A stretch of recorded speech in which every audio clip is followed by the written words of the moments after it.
Cool. Okay, so one thing I think I could say safely is that you guys are probably all happy that we're done doing the crucible, right? Yeah. That's what everyone said they kind of liked it, but it just took a long time, right? Yeah. And we did 3 different media forms with that, so it's going to take a little longer, especially when with the distance learning and hybrid learning and all that, it takes a lot longer to get through lessons than it would like if you guys were here just every single day, right? Which, May 10th, well, you here 4 days a week, starting May 10th. Yeah, you didn't hear about that? I don't know if that's official yet. Oh, not completely official. The unofficial is that we're doing away with groups A and B and everyone together 4 days a week, except for those that stay online. And they would be 4 days a week in the morning, and everyone else that's going to be here would be 4 days a week. Yeah, 10:30 to what you're doing now. It would just be every single day, except for Wednesdays. Self-win on Wednesdays. So with the Crucible, that's kind of what one reason that took us so long was because you only see you once a week. It's hard to get through a lot of the material. But with that being said, we're going to move on to a new story. It's a short story. It's called The Story of an Hour.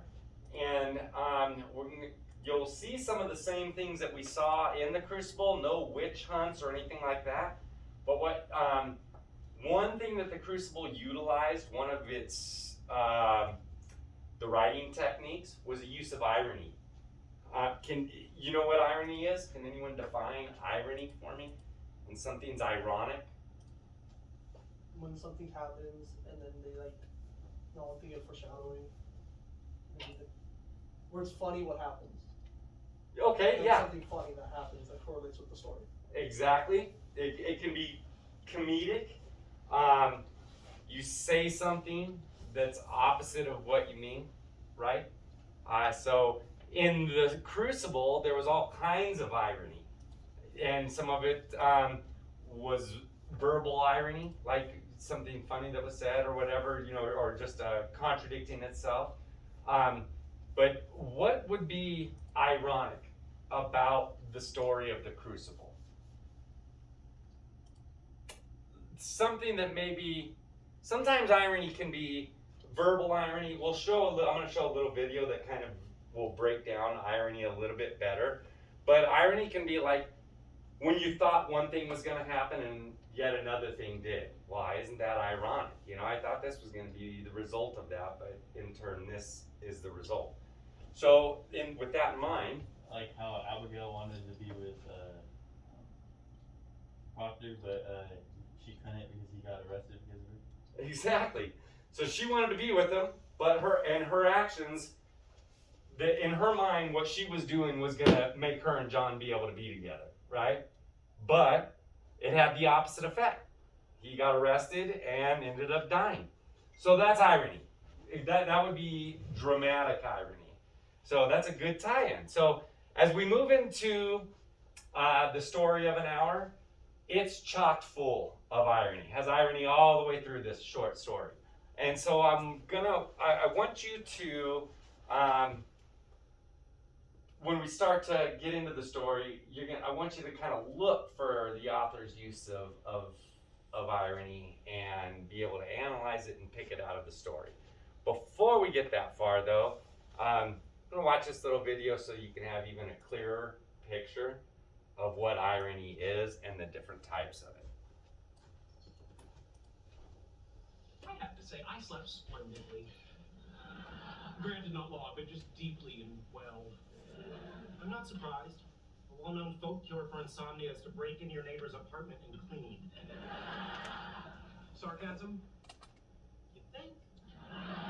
Granted, my method may have been somewhat unorthodox, but I think the end result will be a measurable enhancement to Penny's quality of life. You know what? You convinced me. Maybe tonight we should sneak in and shampoo her carpet. You don't think that crosses a line? Yes!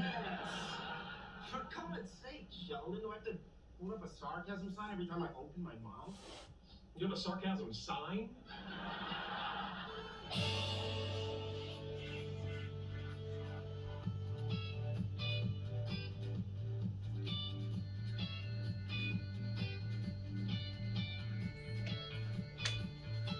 Here's your verbal irony.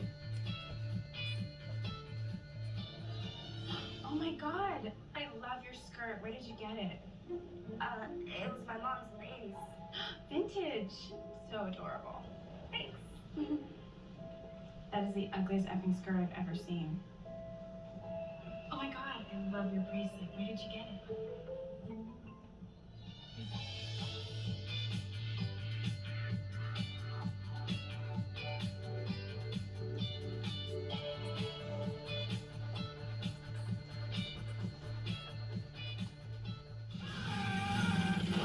Will you please tell me what is happening? I'm rescuing you, sir. You're the one the prophecy spoke of. You're the special. Me? You found the piece of resistance, and the prophecy states that you're the most important, most talented, most interesting, and most extraordinary person in the universe. That's you, right? Yes. You are the most talented, most interesting, and most extraordinary person in the universe. And you are capable of amazing things. Because you are the special. And so am I. And so is everyone. The prophecy is made up, but it's also true. It's about all of us. Right now, it's about you. And you still can change everything.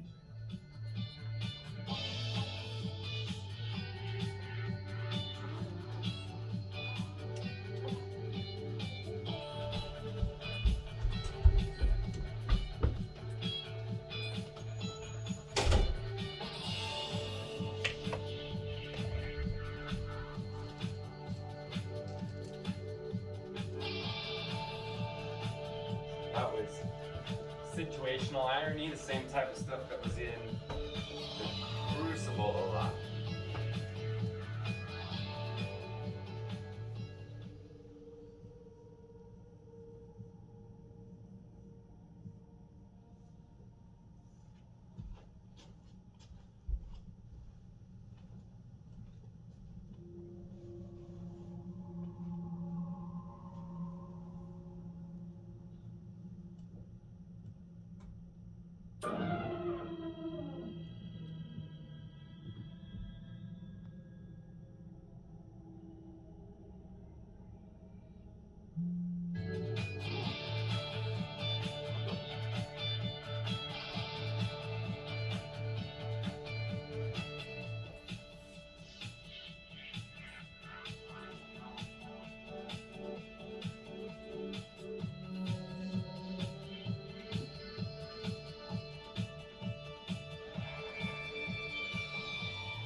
And what kind of doctor removes shoes from...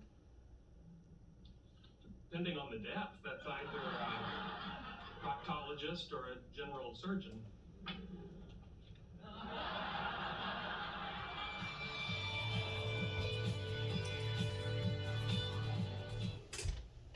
All right, and the last one there was the dramatic irony, where you as a viewer or a reader knows something that the characters within the story don't know.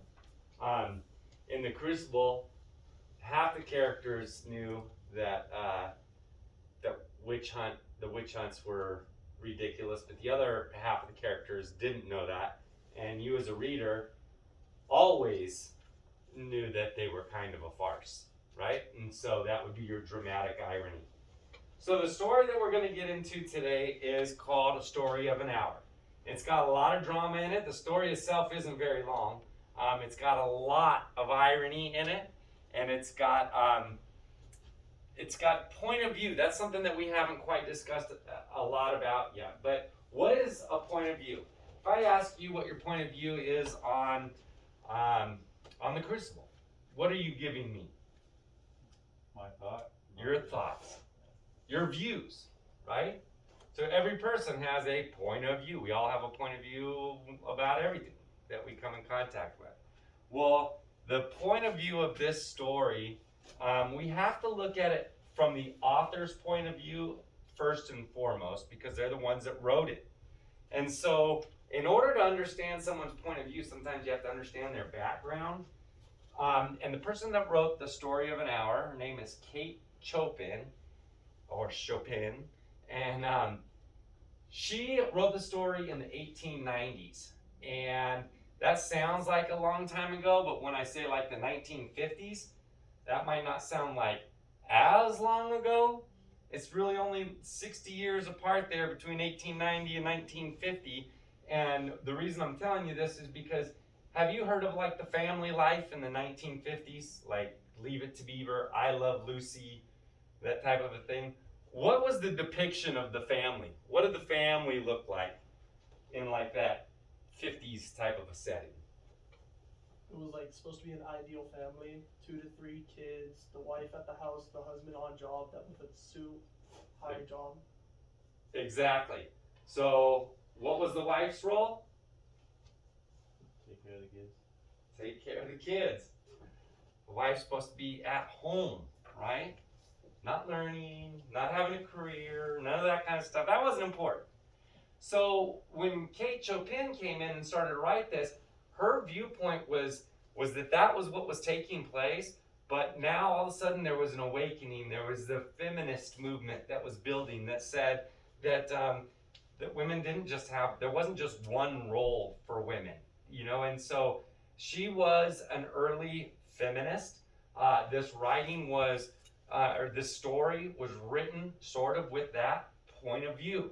And so when you hear it, keep that in mind, but you can also have other points of view throughout the story. There's one main thing that happens, and people react different to the one main thing. And each person might have each character might have a different point of view to the main point of the story. Okay? So as we get ready to start this, I want you to analyze the author's use of point of view and of irony. And there are my examples. And what you're going to do is you're listening to the story and thinking about point of view and irony. Is you're going to take that paper in front of you and you're going to make sketch notes. This is an example of a sketch note. Okay? So if you see something that's, if you come across, you analyze, oh, that's irony, then you would write that down and maybe draw a little picture that depicts it. Okay? I want you to have a minimum of 4, like 1 point of view and 3 different uses of irony. Okay? You can have pictures with just a little bit of words. Some of them, like this one didn't have a lot of pictures. So if you're not much of an artist, you can do notes. But I'd like to see at least some kind of art on there, whether it be arrows or boxes or, you know, something like that. And we're looking again for irony and point of view, okay? I'll have these out here. Put a couple down. Just this is not for you to copy, but for you to look at and get an idea. These are from the senior class. They're doing a different story, so give you those for examples.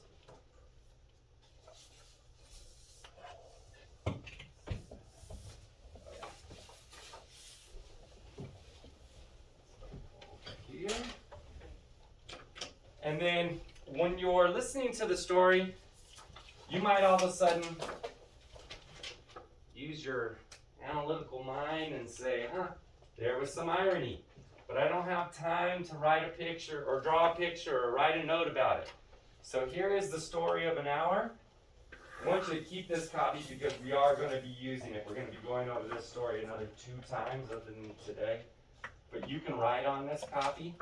And so if you see something that's ironic, you can highlight it there and then come back to complete your note or your drawing on it. can see the title is The Story of an Hour. You can put that at the top, in the middle. You can divide your paper, like I said, point of view, irony. But there are really no rules. Just that you get down the points of irony and the point of view. Any questions? All right, we're going to get started with it. By Kate Chopin. Knowing that Mrs. Mallard was afflicted with a heart trouble, great care was taken to break to her as gently as possible the news of her husband's death. It was her sister Josephine who told her, in broken sentences, veiled hints that revealed in half-concealing. Her husband's friend Richards was there too, near her. It was he who had been in the newspaper office when intelligence of the railroad disaster was received, with Brentley Mallard's name leading the list of killed. He had only taken the time to assure himself of its truth by a second telegram, and had hastened to forestall any less careful, less tender friend in bearing the sad message. She did not hear the story as many women have heard the same, with a paralyzed inability to accept its significance. She wept at once with sudden, wild abandonment in her sister's arms. When the storm of grief had spent itself, she went away to her room alone. She would have no one follow her.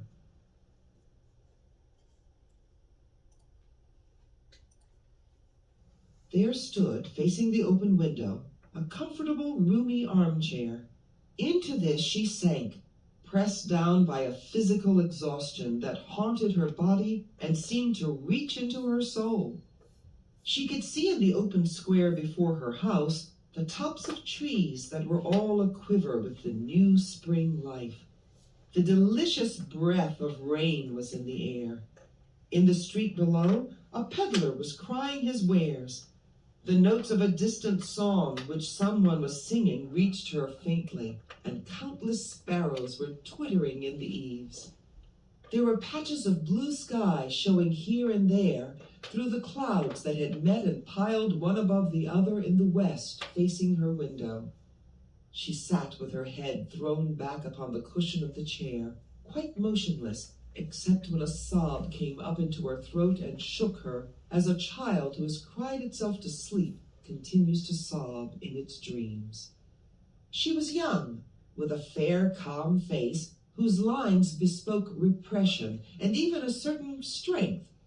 But now there was a dull stare in her eyes, whose gaze was fixed away off yonder on one of those patches of blue sky. It was not a glance of reflection, but rather indicated a suspension of intelligent thought. There was something coming to her, and she was waiting for it, fearfully. What was it? She did not know. It was too subtle and elusive to name, but she felt it, creeping out of the sky, reaching toward her through the sounds, the scents, the color that filled the air. Now her bosom rose and fell tumultuously. She was beginning to recognize this thing that was approaching to possess her, and she was striving to beat it back with her will, as powerless as her two white slender hands would have been. When she abandoned herself, a little whispered word escaped her slightly parted lips. She said it over and over under her breath. Free, free, free. The vacant stare and the look of terror that had followed it went from her eyes. They stayed keen and bright. Her pulses beat fast, and the coursing blood warmed and relaxed every inch of her body. She did not stop to ask if it were or were not a monstrous joy that held her. A clear and exalted perception enabled her to dismiss the suggestion as trivial. She knew that she would weep again when she saw the kind, tender hands folded in death, the face that had never looked save with love upon her, fixed and gray and dead. But she saw beyond that bitter moment a long procession of years to come that would belong to her absolutely, and she opened and spread her arms out to them in welcome. There would be no one to live for during those coming years, She would live for herself. There would be no powerful will bending hers in that blind persistence with which men and women believe they have a right to impose a private will upon a fellow creature. A kind intention or a cruel intention made the act seem no less a crime as she looked upon it in that brief moment of illumination. Okay, there's a point of irony as we pause in the story right here that I want you to take note of. Remember Chopin's point of view on marriage, right? Sort of an institution that kind of keeps the wife locked up, kind of, right? Okay, well, here in this story, the first thing that we see is that these people are coming to Mrs. Mallard to tell her that her husband has died. And initially, she says she loses it. She starts crying, you know. With wild abandonment, she starts crying.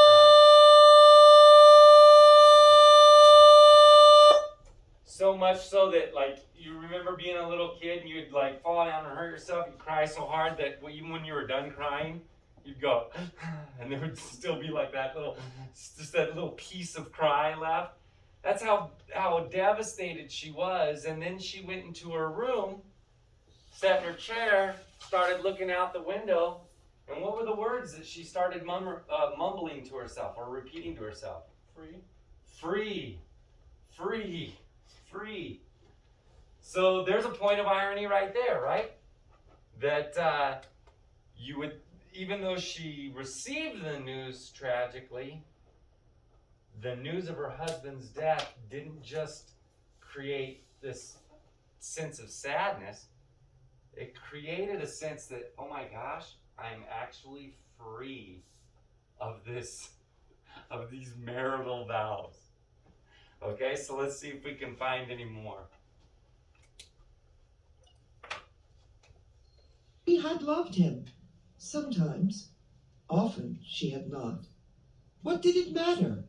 What could love, the unsolved mystery, count for in face of this possession of self-assertion, which she suddenly recognized as the strongest impulse of her being? Free, body and soul free, she kept whispering. Josephine was kneeling before the closed door with her lips to the keyhole, imploring for admission. Louise, open the door. I beg, open the door. You will make yourself ill. What are you doing, Louise? For heaven's sake, open the door. Go away. I'm not making myself ill. No, she was drinking in a very elixir of life through that open window. Her fancy was running riot along those days ahead of her. Spring days and summer days and all sorts of days that would be her own. She breathed a quick prayer that life might be long. It was only yesterday she had thought with a shudder that life might be long. She arose at length and opened the door to her sister's importunities. There was a feverish triumph in her eyes, and she carried herself unwittingly like a goddess of victory. She clasped her sister's waist, and together they descended the stairs. Richard stood waiting for them at the bottom. Someone was opening the front door with a latchkey. It was Brentley Mallard who entered, a little travel-stained, composedly carrying his gripsack and umbrella. He had been far from the scene of the accident and did not even know there had been one. He stood amazed at Josephine's piercing cry, at Richard's quick motion to screen him from the view of his wife. But Richard's was too late. When the doctors came, they said she had died of heart disease, of joy that kills. Dun, dun, dun, dun. So what happened? She died. Why did she die? She was too happy. Kinda, sorta. Her husband was alive? Husband was alive. He showed up. So all that feeling of freedom and everything that she was just expressing is now gone. And They said that the doctors said that she died of heart disease, but it was the joy that kills. She was so happy that her husband wasn't going to be coming back that upon seeing him, she died. So, you can see the irony there. And see if that was maybe situational or verbal irony. And the point of view of the author just comes screaming through because of the fact that marriage is viewed in such a,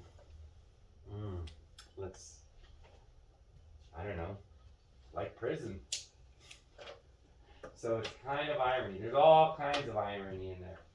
Even her point of view on marriage is a little ironic, or to some, perhaps. So, just what I want you to do is just keep working on those sketch notes.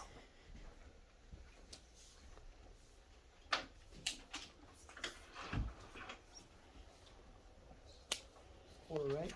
And yeah, at least 4. Come up with 5 or 6, that would be great too.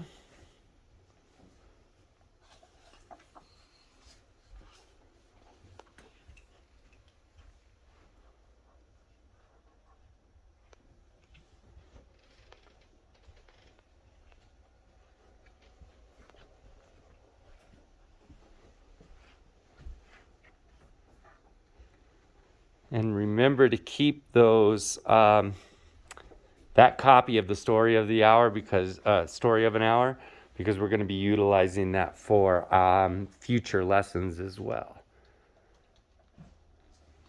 Probably be going over that story like 3 times this week. Well, this week and next. Once again, if you were here every single day, we'd get this done real quick.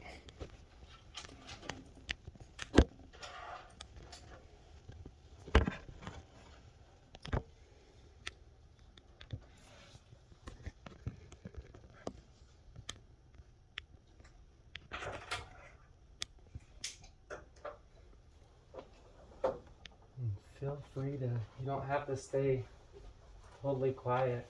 You can talk. Did you guys see that ending coming? Is that a shocker?